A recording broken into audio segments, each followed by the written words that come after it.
guys, welcome back to another video. Today I'm going to be transforming myself into a girl from the 1920s.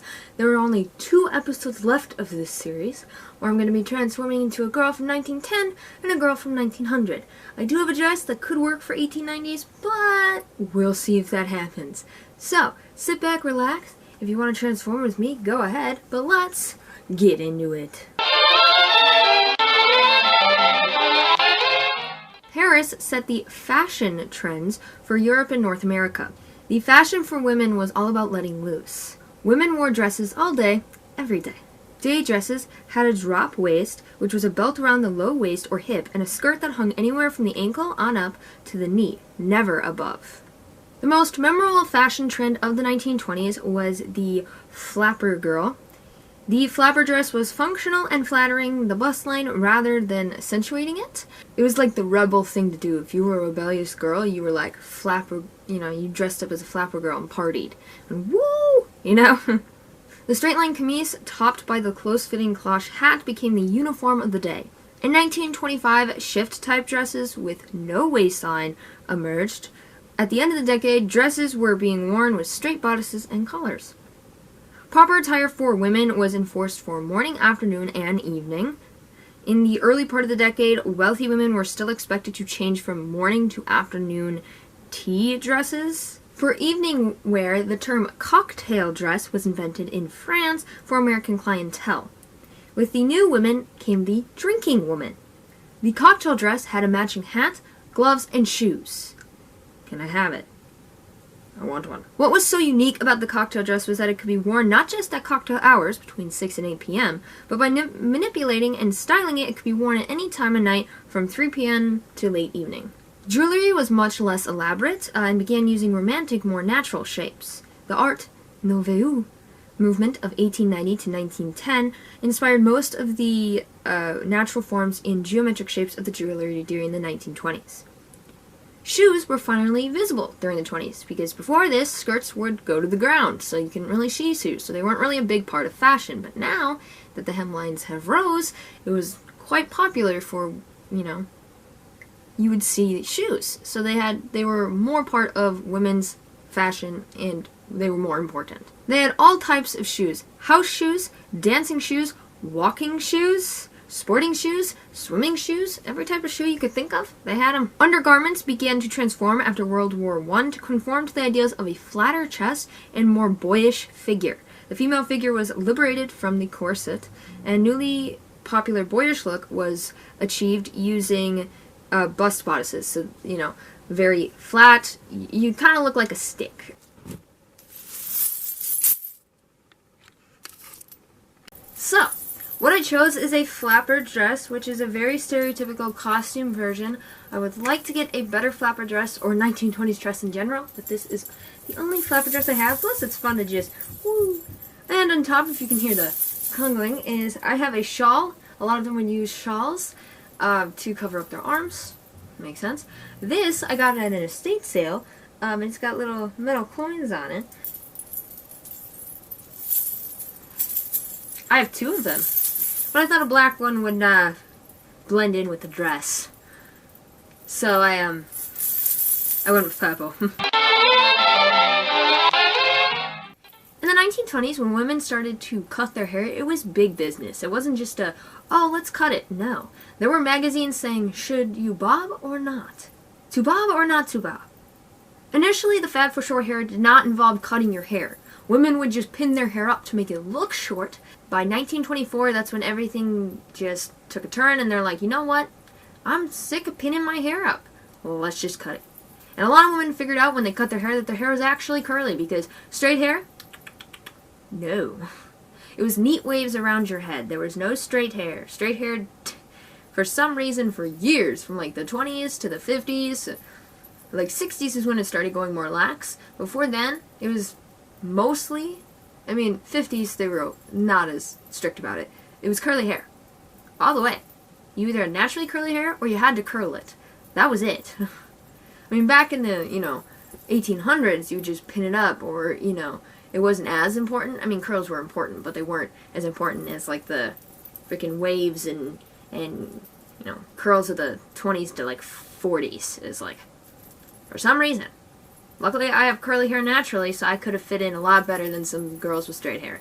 But, you know, what is. Basically, what I'm going to do is, I don't have short hair. Obviously. I ain't cutting it. Obviously.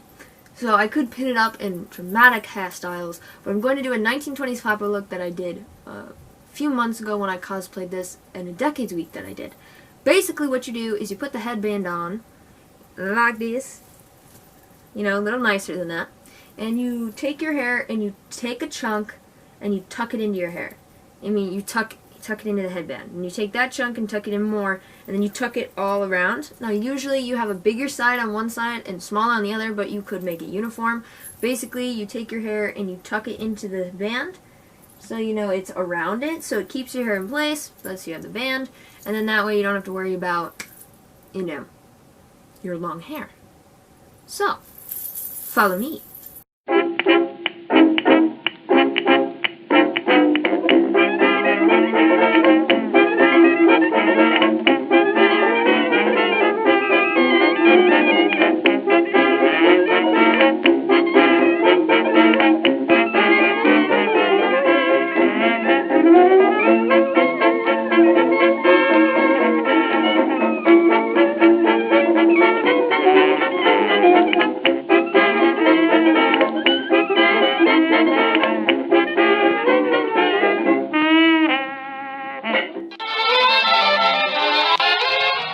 Makeup.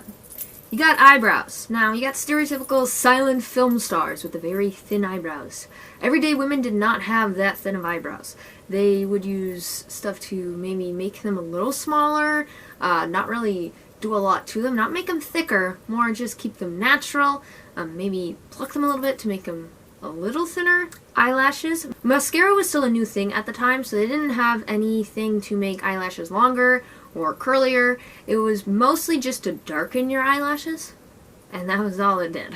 For eyeliner, there was no eyeliner. You would just use brow pencils, which came in brown and black, and basically you would just draw a line across the upper lash line, maybe smudge it on the edge to make your eye look bigger, but that was about it. Eyeshadow. Obvious eyeshadow was not worn in the daytime, and if you did wear eyeshadow at all during the day, it was very pale and quite unnoticeable. Women did not wear makeup during the day. You would wear it during the evenings at like parties. And the colors came in gray, black, plum, and brown. Very bland. The eyeshadow was applied with a finger and then blended out to make it look more smoky. But it was very basic colors. The only time you would ever see dark makeup would maybe be on film stars because, you know, it needs to show up. And maybe your flapper girl as they're trying to be out there and be like, ah. Lipstick, as in with many decades, were reds.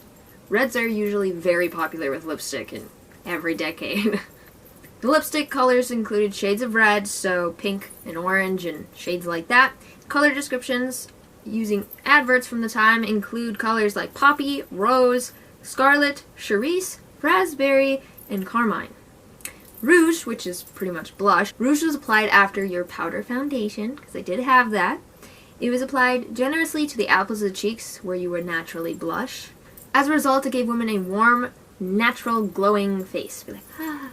They would also do their best to try and match their rouge to their lipstick as best they could. Sometimes they couldn't get perfect, but they would try to match it. Pretty fancy.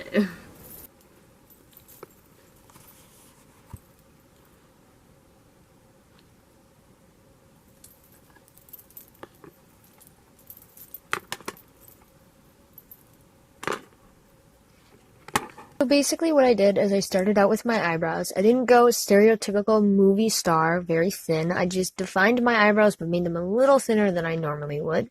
Then I went to my eyes. I went with a brownish gold color. Now, this is not a color they would have had at the time, but I thought it would look good with my flapper girl, especially because I was doing my TikToks and videos in black and white.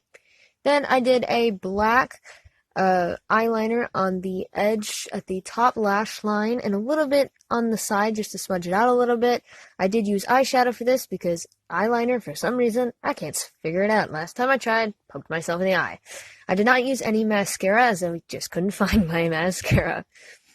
Then I went to lips. For lips, I used the lipstick I've used in a lot of these videos since I haven't got any new stuff, and it's the darkest color I have. Lastly, I did blush on the apples of my cheeks, or the best I could. Of course, if I had rouge, it would look a lot nicer, but with what I had, I did my best. Why borrow any trouble? Leave sorrow like a bubble. Just look at those smiling skies.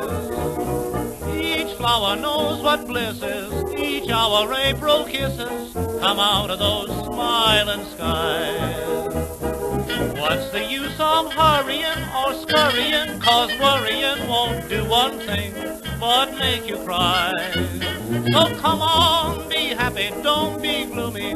Be happy, listen to me. Just look at those smiling skies. Alright guys, this is the final look. Concluding statements. I think it turned out a lot better than I was expecting it to. I did go stereotypical flapper girl with this outfit. I didn't go working class 20s girl. I didn't go 20s teenager, Well, there were teens who were flappers. But I went stereotypical flapper girl you probably do for a Halloween party. But it's not like I didn't do the facts. Like, dresses like this were a thing. Not like this crappy, but they did have this sort of stuff where when you move it would do that. They did have shawls. Some of them did have coins on them where they made noise. Accurate. Hair, pretty accurate. Of course, if I had short hair it would be even better, but I did what I could with what I had. Makeup wise, I did go like movie starlet, where they had really dark makeup so that way it would show up on camera because it was black and white. But flapper girls did have darker makeup. They kind of look like raccoons. But for now, I hope you enjoyed. If you transformed into a 1920s girl or gal with me, I'd love to see pictures. You can message me on Instagram, and I'd love to see them. If you go to the description below, I have all my social media down there. Plus, I have a Patreon if you want to support the content I make, and a P.O. box if you want to send me anything. Vintage stuff. I don't know, stuff. Don't have to, but if you want to. Plus fan art. Want to draw fan art of me? I will love you forever. I'm just saying. Alright guys, I will see you on Thursday with another True Crime Thursday. And Monday with whatever I decide to post. Alright guys, I will see you next time. Bye! Woo!